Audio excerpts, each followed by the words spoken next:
Wanawake wa Amerika hawanyonyeshi mtoto. Kama ujui usikie, watoto wa Amerika hawalali room moja, wanakaa room ile, anawekewa kama mashini, akilia kanaamka. Hawalali kwa kitanda moja. Kwa hivyo hategemei baba ama mama. Kwa nini? Kwa sababu life kuishi huko is very hard. Si kama hapa ati mzee anafanya kazi mama yuko chini. Kule hiyo hakuna.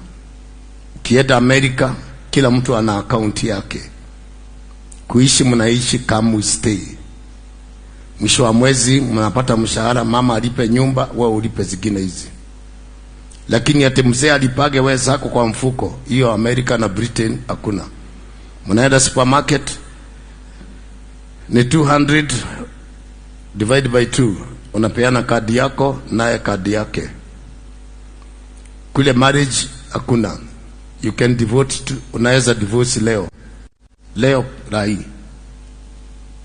Mama anapiga simu 911, huyu mtu ananisubua. Wanawake ndio wako juu. Kwanza wale wako juu ni watoto, wanawake, umbwa. Wanaume ndio wa mwisho in those countries. Wale mtaenda uende ukijua naenda kuolewa. Wale wanatoka hapa wameoana, wakifika huko wana divorce. Sababu mama atakuta character zingine na hata kubali kukaa na character ya Kenya kule.